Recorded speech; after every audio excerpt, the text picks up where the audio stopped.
Shalom, shalom, peuple de Dieu, shalom, shalom, que la paix du Seigneur soit dans votre maison. C'est votre émission Vie chrétienne. Sur ce plateau, nous allons recevoir pour vous un invité qui n'est même plus à présenter, c'est le pasteur Béni Katouma. Il est visionnaire du ministère CNV. Pasteur Béni Katouma, merci d'être sur ce plateau de Vie chrétienne. Je vous remercie, madame. La parole de Dieu nous dit dans Jean 14, 27, « Je vous laisse la paix, je vous donne ma paix. Je vous donne ma paix, pas comme le monde la donne, que votre cœur ne se trouble point et ne s'alarme point. » Avec le pasteur Béni Katouma, nous allons bien sûr parler de son ministère et dans la seconde partie de votre émission Vie chrétienne, nous allons parler justement de ce grand thème, comment conserver la paix dans les épreuves. Vous allez me dire, non mais nous sommes déjà en début d'année. Pourquoi déjà en début d'année, on va penser aux épreuves? La Bible nous dit, l'homme forme des projets, mais seul le dessein de l'Éternel s'accomplisse. Puisque nous prions et que nous laissons à notre Dieu la possibilité de répondre à nos prières comme lui en a décidé, alors on doit également penser à la paix que nous allons conserver dans cette attente-là. Pasteur Béni Katouma, est-ce que vous-même maintenant, là, vous avez déjà la paix? Tout à fait. Vous avez la paix? J'ai la paix parce que vous avez prié que le Seigneur a répondu favorablement, ou bien la paix à cause de l'espérance? J'ai la paix à cause de la foi en Dieu. À cause de la foi en Dieu. Ouais. Ah, j'aime ce que vous venez de dire. La paix à cause de la foi en Dieu. Pasteur Béni Katouma, je viens de le dire tout à l'heure, vous êtes visionnaire du ministère CNV. Ouais. Nous sommes au début de l'année. Le mois de février est déjà totalement entamé. Aujourd'hui, c'est pratiquement déjà vers la moitié. On tend déjà vers la moitié de ce mois. Comment se passe votre ministère? Je sais que le 31 décembre, il y a eu plusieurs prières. Ouais. Il y a eu sûrement en début d'année plusieurs prières de consécration que vous avez eu à faire avec les familles que vous dirigez justement dans ce ministère. Est-ce que vous pouvez dire que l'année est déjà bien entamée en fonction de ce que vous avez eu à faire comme prière? Je dirais que l'année a très très bien commencé parce que nous avons vu la main de Dieu. Comme vous venez de dire tout à l'heure là, que le début de l'année a toujours été une année de consécration. Mais quand nous parlons de la consécration de l'année, ce n'est pas juste une prière pour dédier en fait l'année entre les mains du Seigneur. Okay. Mais c'est par contre, nous commençons l'année avec une parole, si je peux le dire, une parole prophétique que le Seigneur nous a donnée qui va colorer l'année nouvelle que nous avons entamée. Alors pour nous, de notre part, nous avions eu à recevoir un message clé de la part du Seigneur où le Seigneur nous disait que l'année 2023 serait pour nous une année de rémunération. Voilà. Une année de rémunération. Alors quand nous examinons le début de l'année par rapport à ce que le Seigneur nous a dit, il y a de quoi sourire parce que nous sommes en train de vivre ou d'expérimenter les bontés de Dieu. Vous êtes en train d'expérimenter les bontés de Dieu. Pasteur Béni Katouma, votre ministère œuvre, c'est vrai, depuis un bon bout de temps, depuis l'année passée, ici à Kinshasa. Mais est-ce que vous pensez vous étendre dans d'autres provinces? Bien sûr. Nous avons cette vision, non seulement au niveau des provinces, mais au niveau national et international, parce que nous sommes en fait un ministère, c'est comme un bras au service des églises. En fait, brièvement, cette vision est née en fait de besoins que le Seigneur a fait monter dans le cœur, où nous étions en train de faire face durant les missions que j'effectuais. J'avais constaté certains problèmes, certaines défaillances au milieu des enfants de Dieu. Et lesquels? Bon, si on peut... tant sur le plan spirituel d'abord, sur le plan spirituel, sur le plan social. Sur le plan spirituel, vous pouvez parler quelques défaillances?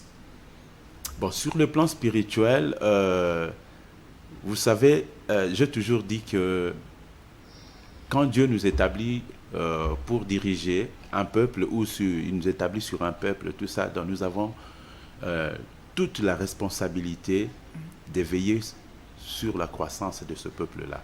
Ce qui fait que, quand je parle de problèmes sur le plan spirituel, j'ai trouvé qu'il n'y avait pas assez de suivi ou d'encadrement à fond pour la bonne croissance de la plupart des enfants de Dieu. Je l'ai constaté non seulement ici dans le pays, je suis allé même dans le pays voisin, le Rwanda, en Zambie. J'ai trouvé que, en fait, il n'y avait pas un suivi à fond. Vous voyez? Alors, c'est ce qui justifiait même le niveau, si je peux dire, une certaine médiocrité. Je ne parle pas de toutes les églises, de certaines églises, bien sûr, qui sont nées selon la volonté de Dieu, mais par manque d'encadrement. La croissance spirituelle n'est pas... La croissance spirituelle n'est pas palpable. Alors, le Seigneur me disait, en fait, tu vois tout ce que tu es en train de voir là, fais quelque chose pour ces églises. Ne reste pas entre les quatre murs des communautés. C'est-à-dire, en fait, il faut que les gens arrivent, par exemple, je parle sur le plan spirituel, par exemple, vous allez trouver, j'ai trouvé dans des églises où il y a des intercesseurs, mais qui ne savent pas comment intercéder. Comment intercéder, qui ne savent pas leur rôle qu'ils ont. Je l'ai trouvé parmi les évangélistes. J'ai trouvé des chrétiens ayant des dons, mais ignorant qu'ils ont des dons. Ok. Vous voyez? Alors, tout l'ensemble de tout ce problème-là, je me suis dit, en fait, ces églises-là, qui sont réellement des églises de Dieu, oui, mais peuvent aussi connaître des problèmes juste parce qu'il n'y a pas vraiment un bon encadrement. Alors, qu'est-ce qu'il faut? Alors, je me suis dit que non, il faut que je crée quelque chose qui sera comme un bras au service des églises. C'est-à-dire que non, partout où il y a un besoin, nous pouvons avoir, par exemple, dans la vision, dans CNV, en fait, la mission, c'est quoi? C'est que nous pouvons trouver une église en difficulté.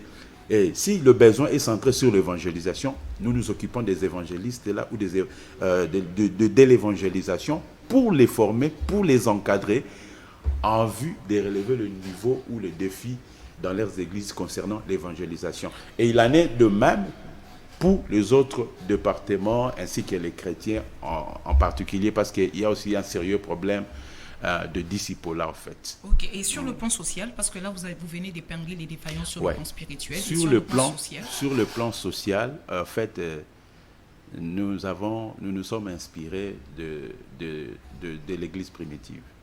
La Bible dit qu'ils mettaient leurs biens en commun selon le besoin et il n'y avait aucun indigent. Mais est-ce que cette vérité est encore de mise en... C'est la raison pour laquelle j'ai dit que le Seigneur nous a mis à cœur de travailler en vue d'apporter une main d'association pour les églises qui sont en souffrance, en difficulté. Okay. Mais sur le plan social, vous avez des partenaires qui vous accompagnent? Le premier partenaire que nous avons, c'est Dieu. Amen. Donc, le reste n'est pas un souci pour nous. Ok. Oui, ce n'est pas un souci pour nous. Vous savez, quand vous faites quelque chose où Dieu est le visionnaire, il approvisionne toujours. Pasteur Béni Katouma, vous venez de dire que le ministère CNV, c'est comme un bras d'association aux églises. Ouais. Mais est-ce qu'il vous arrive... Bon, je veux un peu le dire de manière directe. Comment vous faites pour sélectionner l'église que vous allez prêter main forte? Parce que plusieurs églises peuvent venir au même moment vous solliciter. Tout à fait. Mais puisque c'est un ministère spirituel, est-ce que la sélection se fait en fonction des accointances ou bien la sélection se fait juste toujours par le biais du Saint-Esprit? Bon, il y a la part de Dieu, il y a aussi la part des hommes. Ok. Il y a certains critères que nous avons au sein du ministère concernant notre part sur la sélection. Mais en priorité, d'abord, avant d'entamer ces critères-là, nous commençons d'abord parce que ce sont des critères qui nous ont été dictés par le Seigneur, tout inspirés par le Seigneur. Alors, la première des choses... Si ce n'est pas un secret, est-ce qu'on peut connaître quelques-uns de ces critères? Je le dirai prochainement, pas aujourd'hui. Ok, c'est un secret. D'accord. Oui. On respecte votre position. Oui. Si je le dis maintenant, là, c'est un peu tôt, tout ça, je sais pourquoi je ne le dis pas maintenant. Ok. Mais la première des choses, c'est que nous faisons, c'est que d'abord, nous prions. Vous priez? Nous prions pour que le Seigneur nous oriente pour le choix. Sur le choix des églises, parce que l'homme peut se tromper. Samuel, qui était prophète, s'était trompé par apparence. Alors, il est important de recourir au Seigneur pour faire le bon choix. Parce que toutes les églises ne sont pas vraiment des églises. Il y a aussi des fausses églises. Alors, il faut vraiment s'orienter vers les églises où le Seigneur vous a envoyé. L'année passée, vous avez prêté main forte. Le ministère CNV a prêté main forte à combien d'églises? L'année passée, le ministère a prêté main forte à une église de la place. Donc vous taisez le nom? Ah oui. Ok. Il n'y a pas de problème, on comprend. Oui, oui. Une église, oui, de la place, c'est parce que nous étions dans un programme qui ne nous a pas permis l'année passée de nous étendre vraiment dans d'autres églises parce que c'était un programme qui nous permettait de restructurer un peu le ministère. Lors de vos dernières interventions, toujours dans cette émission Vie chrétienne, vous avez parlé du grand travail que vous êtes en train d'abattre également auprès des familles. Comment ça évolue à présent? Parce que vous êtes également dans la délivrance. Vous êtes, c'est vrai, certes, une main d'association aux églises, aux églises ici au pays, mais vous avez également dit que d'une manière ou d'une autre, vous œuvrez également pour la délivrance des familles et pour la croissance spirituelle dans les familles. Tout à fait. Cette portion de votre ministère évolue également très bien? Oui. La portion dans le sens de l'encadrement des familles, évolue très bien parce que nous avons, surtout cette année qui vient de s'achever, l'année 2022, nous avions eu à apporter beaucoup d'aide, beaucoup d'assistance à des familles en détresse, bien sûr, parce que nous œuvrons aussi dans les domaines de la délivrance, comme vous le dites là. Oui. Les familles, surtout, nous avons apporté assistance, c'est au-delà des frontières aussi. Ok. Au-delà des frontières. La diaspora? Oui, la diaspora. Et nous avons apporté l'assistance. Et les témoignages, c'est que nous bénissons Dieu, il y a des témoignages qui nous édifient.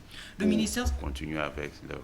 Donc ça veut dire que vous œuvrez pour l'encadrement des familles, pour la délivrance. Est-ce que les téléspectateurs qui sont en train de nous suivre maintenant peuvent connaître les différents, par exemple, c'est vrai que nous sommes suivis également outre-mer ou donc au-delà de frontières. Est-ce que les personnes qui veulent également entrer en contact avec votre ministère peuvent passer par le biais des réseaux sociaux? Et si c'est par le biais de réseaux sociaux, est-ce que vous pouvez également donner ces réseaux sociaux quand même pour les téléspectateurs qui sont en train de nous suivre? Oui, nous utilisons Instagram. Oui, nous utilisons Instagram. Nous étions sur Facebook, mais je m'étais déconnecté de Facebook parce que j'avais préféré évoluer sur d'autres réseaux. Nous sommes sur Instagram, nous sommes sur YouTube et il y a d'autres réseaux que nous sommes en train où nous sommes. Mais pour l'instant, c'est beaucoup plus visible sur Instagram. Pasteur Béni Katouma, pour ceux qui viennent de nous rejoindre, je rappelle que c'est le visionnaire du ministère CNV. Pasteur Katouma, le ministère CNV œuvre comme bras d'association aux églises. Le ministère CNV œuvre pour encadrer les familles, pour la délivrance des familles, pour la croissance spirituelle des chrétiens. Est-ce que pour cette année 2023, le ministère CNV s'est fixé quelques objectifs à atteindre? Pour cette année 2023? Oui, l'année 2023... par exemple, une extension, je ne sais pas. Vous m'avez précédé. Ok. C'est ce que je voulais dire. L'année 2023 ici, l'objectif c'est l'extension. Nous devons poser le travail à un milieu que le Seigneur nous orientera. Donc c'est une année d'implantation, si je peux dire ainsi. Okay. Parce que pour l'instant, nous évoluons en numérique, donc à partir de la maison. Mais le Seigneur nous avait parlé que cette année, nous devons quand même sortir de la maison, avoir une adresse fixe uniquement pour Vision CNV, ou je peux dire un bureau fixe. Et c'est parmi les grands projets que nous avons pour entamer cette année 2023. Mais aussi, à part cela, nous avons aussi la vision aussi de faire l'évangélisation en dehors de la ville de Kinshasa. Donc, selon que le Seigneur va nous orienter dans quelle province. Puisque vous aidez les églises en fonction de leurs besoins, est-ce que ça peut arriver également que vous-même, de votre propre chef, vous organisez carrément de séances de formation, par exemple pour les évangélistes ou bien pour les intercesseurs, je ne sais pas, pour les adorateurs, ça arrive également? C'est pratiquement notre vision, notre objectif. Donc, nous organisons cela et d'ailleurs, nous sommes en train de travailler en collaboration avec d'autres hommes de Dieu. Comme nous sommes un bras au service des églises, nous faisons appel à d'autres serviteurs ou servantes de Dieu pour la cause, bien sûr, parce que un seul doigt ne pourra pas laver tout le visage. Alors, nous avons compris que le ministère n'est pas... au fait, est complémentaire plutôt. Le ministère est complémentaire. Alors, ce qui fait que dans le partenariat avec Vision Sénévé, nous sommes en train actuellement de nous lancer dans un programme de partenariat pour l'encadrement, non pas seulement dans le pays, mais aussi en dehors du pays. C'est-à-dire que il peut y avoir un besoin, mais nous venons et nous regardons, nous, avec l'Église ou le ministère en question, comment nous pouvons aider, mais pour la formation qui peut être donnée, passe par nous, mais par une institution internationale ou quelque part là, en dehors des frontières, qui va bénéficier à l'Église. C'est ça, en fait, notre souci. Ça peut être la musique. Nous envoyons un frère pour aller perfectionner la musique, son talent, alors qu'il n'a pas le moyen. Donc, nous pouvons promouvoir en solo ou en groupe, mais du moins, ça c'est pour l'avancement de l'œuvre de Dieu. Vous avez dit tout à l'heure là que votre premier partenaire c'est Dieu, totalement Dieu, oui. Mais entre nous, là c'est entre nous, on peut même le dire en lingala. Naza Simano, pasteur Béni Katouma. Naza Simanangai. Oui. Zambazali, mais nan pas un Simanao. Naza Simananga. Non, mais je n'ai rien à cacher. Moutouana Simanangai, c'est difficile que Naloba, que Moutouté la Zan Simananga. Ok. Parce que ce ministère-là, c'est quand même un ministère costaud si... Tout à fait. Donc, c'est comme un organisme chrétien, c'est ça, en fait. Parce que nous sommes dans l'entraide. Oui, oui. Parce que nous entrons dans le social. Ne peut aider que celui qui a le moyen pour le faire. Oui, oui. Exactement. C'est pourquoi je dis qui est derrière vous. On est riche. Parce qu'on sert un Dieu riche. Amen. Pasteur Béni Katouma, nous allons maintenant entamer la deuxième partie de cette émission et on va parler de ce grand thème, comment conserver la paix dans les épreuves. Est-ce que vous-même, en tant que pasteur, ça vous parle? Waouh. Beaucoup. Beaucoup. Ouais. Ça vous est arrivé un jour de perdre espoir pendant que vous êtes vous êtes dans les épreuves, mais vous perdez quand même, je ne peux pas dire l'espoir parce que l'espérance fait vivre, mais vous êtes un peu perdu. Est-ce que ça vous est arrivé de vous retrouver dans des problèmes et de vous dire est-ce que je dois même prier? Est-ce que ça vous est arrivé également? Plusieurs fois. Plusieurs fois. C'est vrai. Et comment vous avez agi après que ce coup de, comment je peux dire, cette frustration-là soit passée? Je vais appeler ça carrément frustration spirituelle. Après que ça soit passé, comment vous avez agi?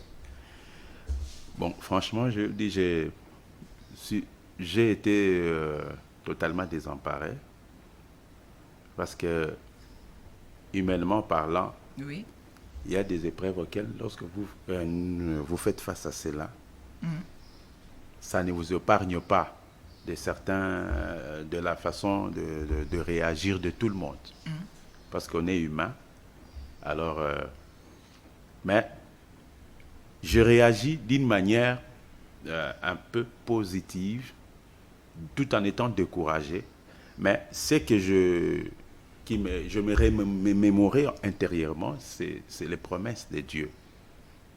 C'est ce qui m'est revigoré, c'est ce qui m'est fortifié, tout en étant déboussolé, abattu. J'avoue qu'il y a des moments où j'ai perdu le contrôle. Okay. Oui, j'ai perdu le contrôle. J'ai dit, mais je veux faire quoi? Alors, je suis vraiment totalement désemparé. Il n'y a même pas le goût de prier. l'envie de prier. J'ai dit, il faut la solution. J'aime cette honnêteté-là. Oui, il faut la solution. Et mon épouse me regarde, il me dit, c'est quoi? C'est elle qui finira par me maîtriser. Il dit, mais c'est quoi ça? Comment est-ce que tu peux réagir comme ça? Comment est-ce que tu peux te déboussoler à ce niveau? Mais c'est toi qui fortifie les gens. Maintenant, tu dois surmonter ça. J'ai dit non. C'est ça aussi le côté un peu positif d'avoir une femme qui vous comprend, qui vous soutient et surtout qui vous connaît. C'est comment vous réagissez, elle sait comment aussi vous maîtriser quand vous essayez un peu de déraper, de perdre espoir, parce que c'est arrivé plusieurs fois avant que je ne puisse atteindre ce niveau de stabilité face aux épreuves, mais ça n'a pas été facile. Ça n'a pas été facile. Fidèles téléspectateurs de l'émission Vie chrétienne, vous avez compris, on est en train de parler des épreuves. Je ne sais pas si vous-même, pendant qu'on est déjà en début d'année, vous êtes en train de vivre une épreuve ou bien vous êtes en train de vivre des moments difficiles.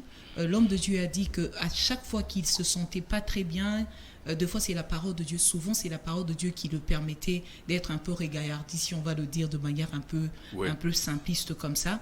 Pasteur Béli Katouma, c'est vrai, vous venez de dire que c'est la parole de Dieu qui vous aidait quand même à vous relever lorsque vous étiez frustré spirituellement parce que vous passez des moments difficiles.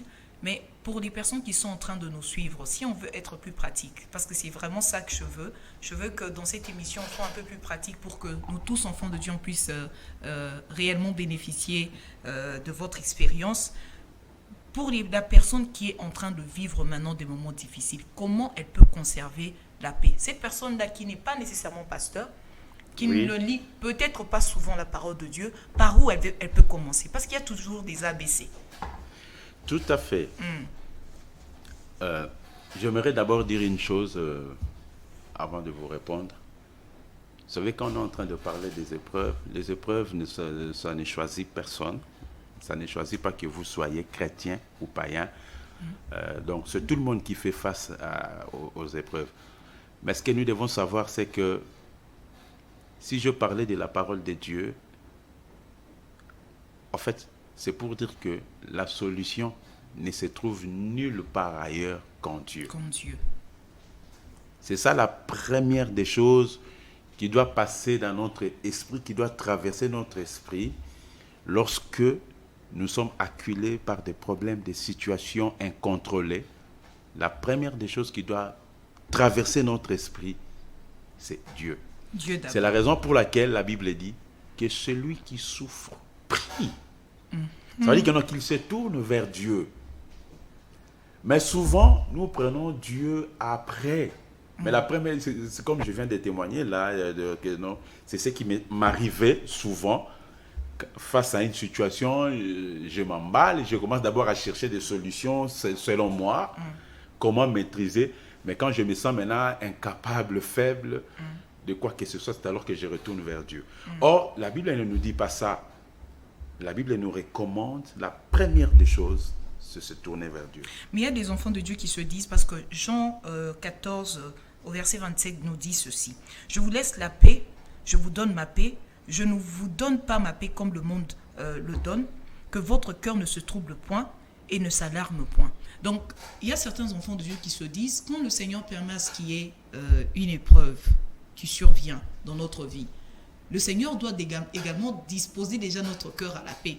Pourquoi on doit manquer la paix si c'est la volonté de Dieu qu'on passe sur ce chemin-là? Et pour ces personnes qui sont déjà à ce niveau-là, qu'est-ce que vous leur dites?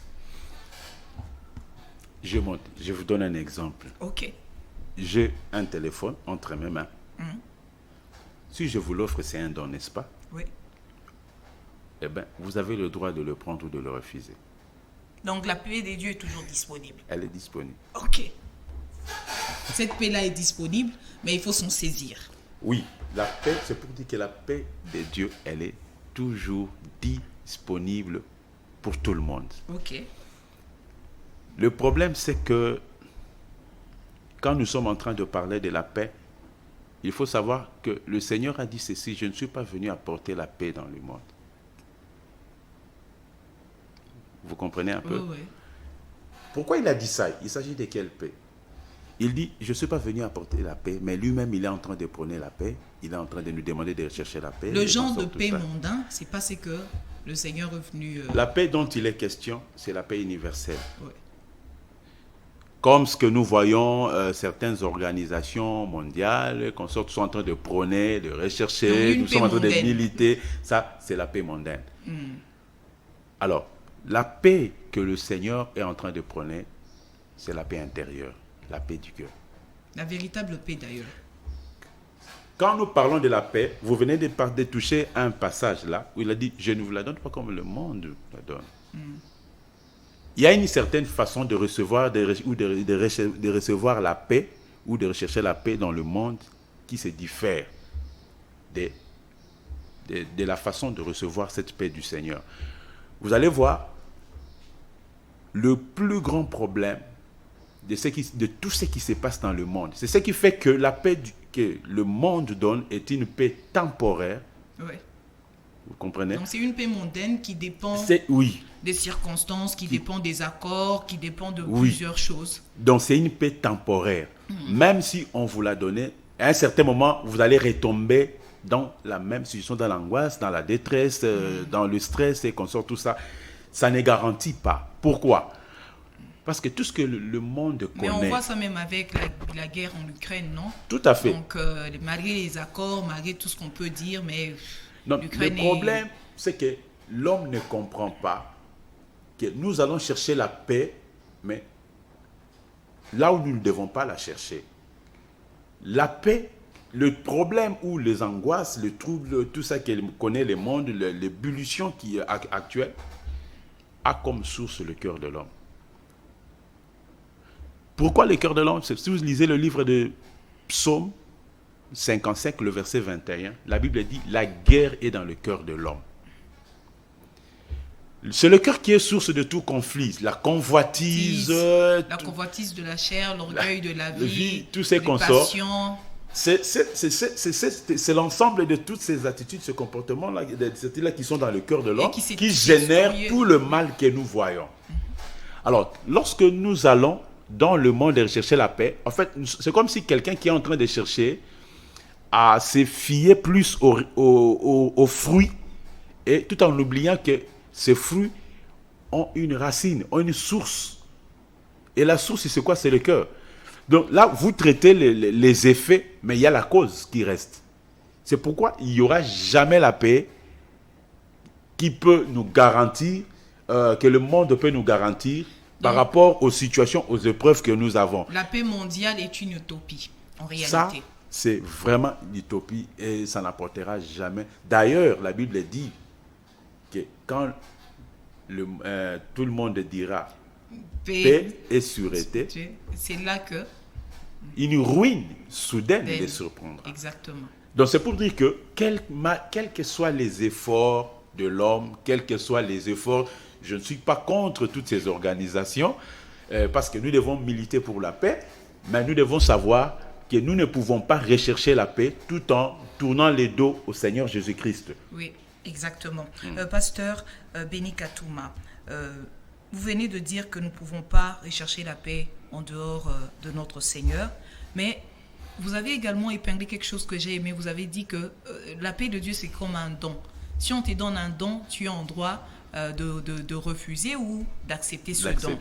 Donc, ça veut dire que d'une manière ou d'une autre, l'homme peut lui-même être l'ennemi de sa propre paix. Alors, si on peut dire que l'homme peut être lui-même l'ennemi de sa propre paix, quels sont les ennemis de notre paix lorsque nous passons de moments difficiles? Ok. Si je dois répondre à cette question, j'aimerais d'abord lire un passage de la Bible là, que j'aime bien. C'est le Seigneur Jésus-Christ qui fait cette déclaration. Dans Luc 19, le verset 41, il dit ceci,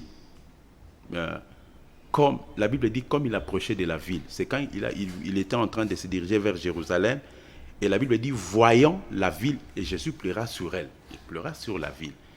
Ce qui m'intéresse, en fait, ce n'est pas le fait que Jésus a pleuré, mais les paroles de Jésus. Comprenez un peu? Qu'est-ce que Jésus dit? Il a dit ceci.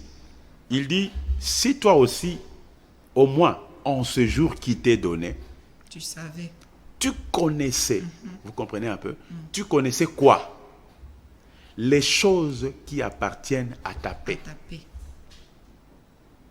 Il dit, si tu connaissais, donc il y a des choses qui sont liées à la paix, que nous devons connaître pour jouir effectivement de cette paix-là que le Seigneur nous offre. Mais Israël ignorait ces choses. Quand il a parlé, c'est les choses, c'est au pluriel. Il est le prince de paix, mais étant le prince de paix, il nous offre la paix, mais de quelle manière? C'est pourquoi il a dit, je vous donne, mais pas comme le monde le donne. Donc il y a des choses que vous devez connaître pour bénéficier de ma paix, pour jouir de ma paix. Mais vous êtes ignorant quant à ces choses qui sont liées à votre paix. C'est pourquoi, si vous lisez Semeur, Semeur dit quoi? Si tu avais compris toi aussi en ce jour, de quoi dépend ta paix? De quoi dépend ta paix? Là, tout à l'heure, par rapport à votre question, vous avez parlé des ennemis de la paix. D'abord, la première des choses, avant que je puisse énumérer, il y en a beaucoup, que je puisse énumérer les ennemis de la paix, j'aimerais dire ceci. C'est que quand on parle des choses qui sont liées à la paix, la première des choses qui fait que les gens ne trouvent pas la paix, c'est l'ignorance. L'ignorance, ok. Le premier ennemi. Faute de connaissance. Vous voyez? Ici, Jésus dit quoi? C'est-à-dire que non, Israël, toi, tu ne connaîtras pas la paix jusqu'à ce que vienne le Shiloh, que tu dises, béni soit celui qui vient au nom du Seigneur. Donc, quels que soient les efforts, si Israël est en trouble aujourd'hui, ne connaît pas la paix, c'est à cause de ce que nous sommes en train de lire maintenant. Israël était ignorant, n'a pas connu les choses qui étaient liées à sa paix. Et c'est la situation, en fait, dans laquelle se trouvent beaucoup des enfants de Dieu aujourd'hui. Nous sommes en train de prier et qu'on sort tout ça, c'est bien. Mais il y a des choses que nous devons connaître et les pratiquer pour que nous puissions mener une vie paisible. En fait, quand je parle d'une vie paisible, je ne parle pas de la paix à la manière du monde, une vie sans guerre.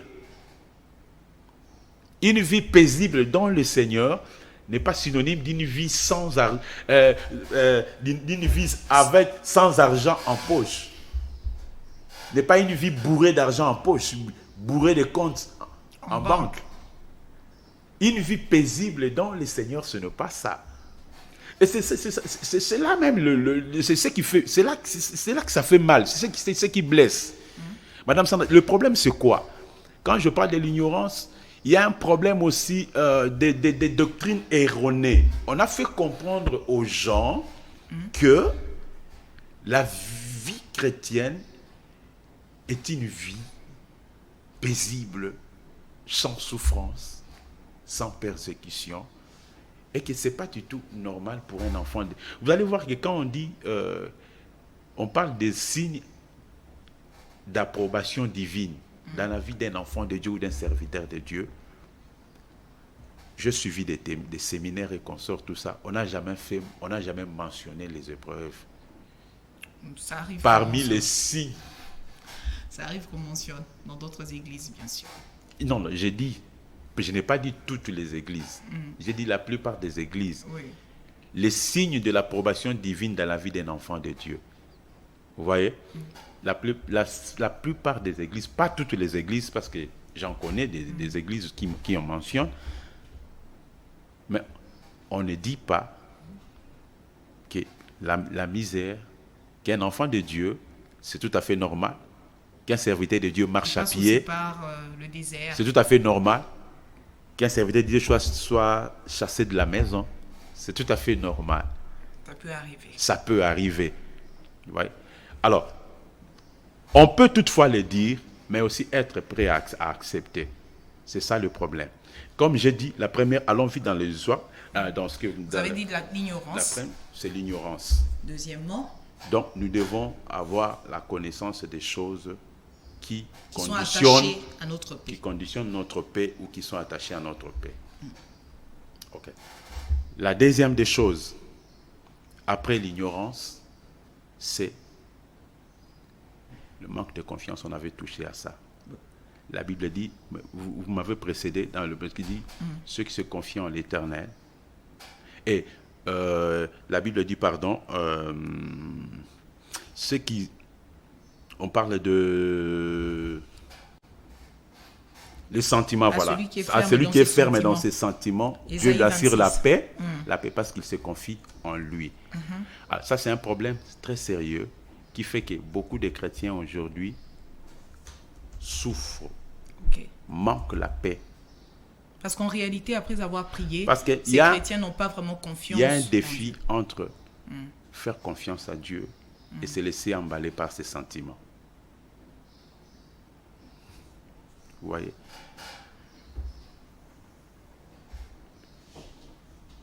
L'homme agira toujours par sentiment.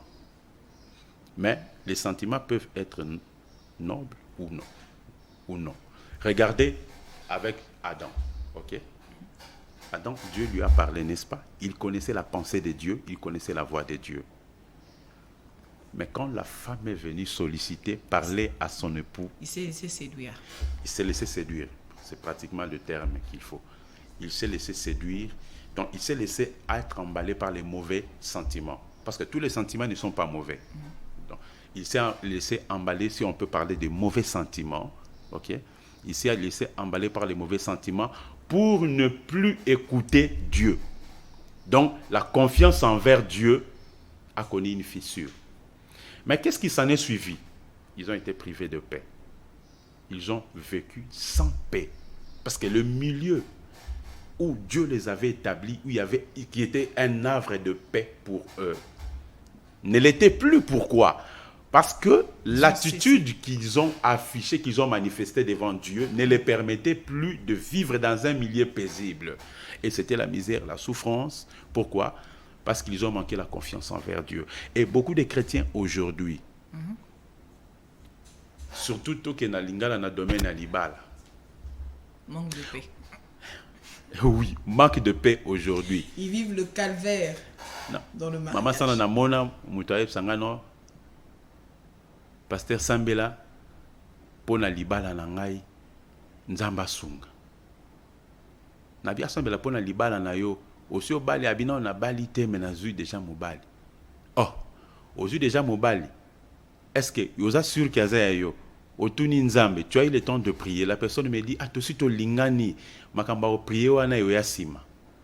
Mais to lingana, l'essentiel d'abord to lingana. Vous voyez, c'est la passion. De voir la passion. To lingana. Hein? Makamba bolingo ba sentiment ba sakana na ngote to lingana, to kenan bongo, mais ndesco to solliciter nzambe. Je lui dis non. Écoutez, il ne faut pas mettre la charrie avant le bœuf. Il faut faire attention. La Bible dit au commencement Dieu. Et c'est en tout.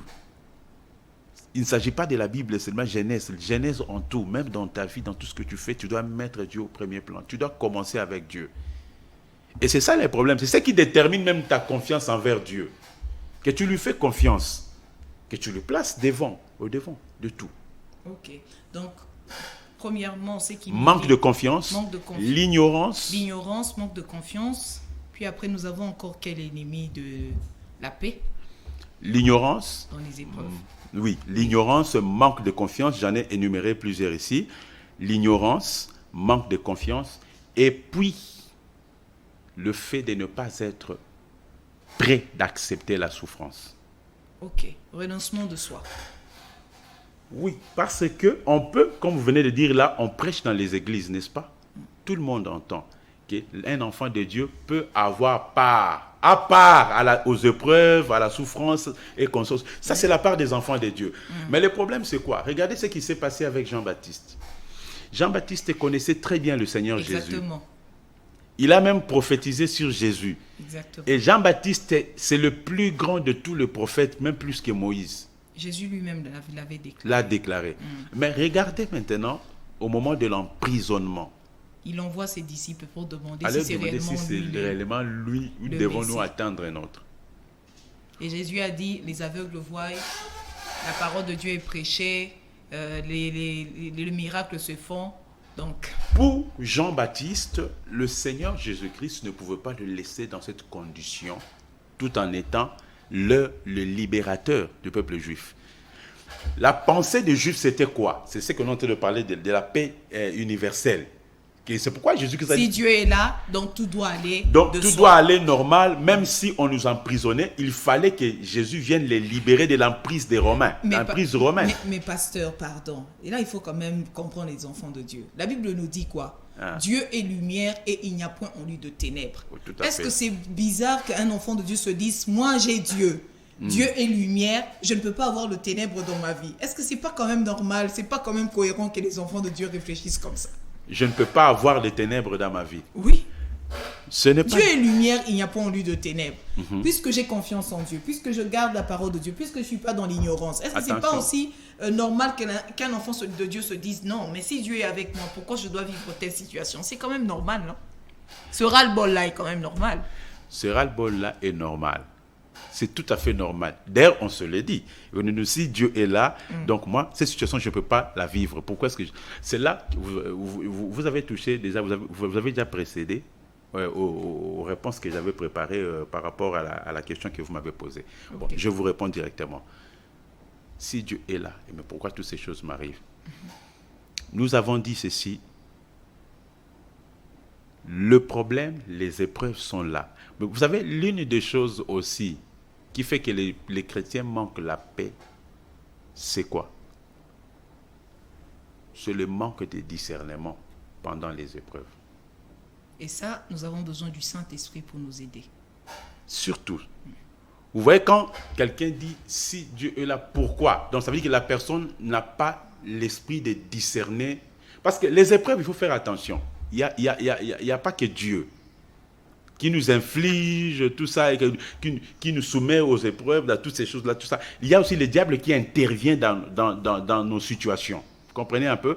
Il n'y a pas que le diable, mais il y a aussi l'homme qui peut être source d'une calamité quelconque.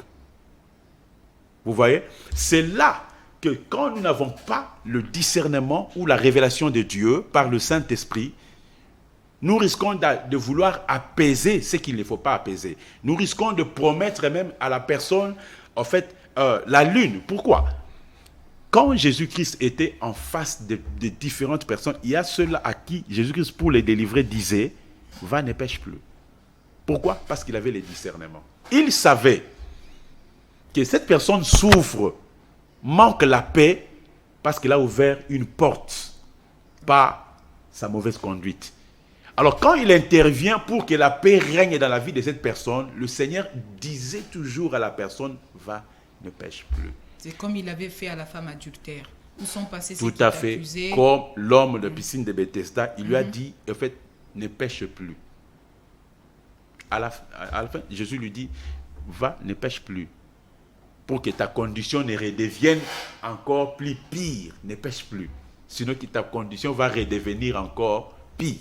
Homme de Dieu, merci. Je sais qu'on ne pourra pas revenir sur tous les éléments. Sans vous couper, c'est important ce que j'étais en train de dire là. Oui. Parce que quand je parle de discernement, je parlais de l'homme au centre. C'est pourquoi toujours il est important de prier, de faire appel au Saint-Esprit pour nous éclairer quand nous sommes en train de traverser une situation dont nous ne maîtrisons pas les tenants et les aboutissants de cette situation. Il y a aussi le problème de discernement par rapport au diable plutôt, ou par rapport au mauvais esprit. Okay. Parce que Satan aussi peut voler la paix. D'ailleurs, lui, c'est vraiment un voleur de paix dans la vie des enfants de Dieu. Satan peut intervenir dans la vie de quelqu'un pour voler la paix dans la vie de cet homme-là. Vous voyez? Alors, cette personne, quand vous êtes en face d'une telle personne qui n'a pas de paix, parce que Satan est à la base, comme cette femme-là était courbée pendant 18 ans, c'était Satan qui avait mis sa main sur son dos pour que la femme reste courbée. Jésus a intervenu et la femme a été redressée. Donc, mais quand il s'agit de... si ce n'est pas Satan, ce n'est pas vous, alors là, c'est Dieu pratiquement. Et quand ce sont des épreuves que c'est Dieu qui est en train de nous soumettre, c'est là tout ça, mais nous devons les recevoir avec joie. Fidèles téléspectateurs de Mission Vie Chrétienne, nous sommes déjà en train de tendre vers la fin. Pasteur Béni Katouma vient de nous dire que les ennemis de la paix, c'est entre autres l'ignorance, le manque de confiance envers notre Seigneur, le manque de discernement. Nous devons faire appel au Saint-Esprit. Le manque de pardon. Le manque de pardon. Il y en a autant. En fait, on ne pourra pas tout énumérer au cours de cette émission. Mais pasteur, puisqu'on est déjà vers la fin de ce numéro de Vie chrétienne, est-ce qu'on peut dire que la paix dans les épreuves, pour qu'elle reste constante, il faut nécessairement que l'homme fasse sa part? Est-ce que c'est possible qu'on ait cette grâce d'avoir la paix de manière constante que Dieu nous donne? Parce que Dieu peut nous donner, s'il peut nous faire cette grâce-là d'avoir une paix constante. Est-ce que c'est possible? Ou bien l'homme est obligé nécessairement de travailler pour conserver cette paix-là? Paul est en train de dire, travaillez à votre salut. Et pourtant, Christ a dit, tout est accompli. Ok. Alors, c'est bien dit. Donc, nous sommes obligés de travailler pour conserver cet état d'esprit ou cet état de quiétude intérieure. C'est très important. Pourquoi? Parce que Dieu, lui, il nous a déjà offert la paix. C'est pourquoi vous voyez, quand Christ, le premier don que les disciples ont reçu, ce n'est pas le parler en langue, c'est la paix. Qu'ils ont reçu de Dieu, de Jésus, c'est la paix. Ce n'est pas le parler en langue. Je veux peut-être un tout petit peu,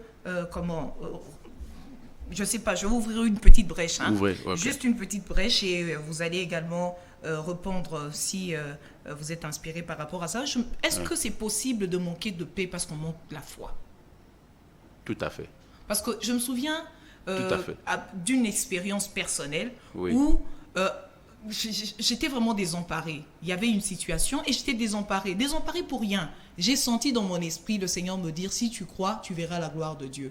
Donc ça veut dire qu'à un certain moment, quand un enfant de Dieu est en train de perdre sa foi, ou bien est en train de perdre plutôt, est en train de croire le contraire des ainsi dit l'Éternel dans sa vie, cette personne peut manquer de paix pour rien, pendant que la situation est déjà en voie d'être résolue, si je peux dire humainement parlant. Parce que quand Dieu dit qu'il a agi, c'est que c'est déjà fait. Ce qui vient après, ce n'est pas ce qui vient avant. Je ne sais pas si je le dis clairement. Oui, donc quand Dieu dit que j'étais béni, pour nous c'est le présent. Or pour notre Dieu, quand ça se réalise, c'est déjà le passé pour lui. Donc est-ce que c'est possible qu'un enfant de Dieu manque également la paix, simplement parce qu'il manque, il manque la foi?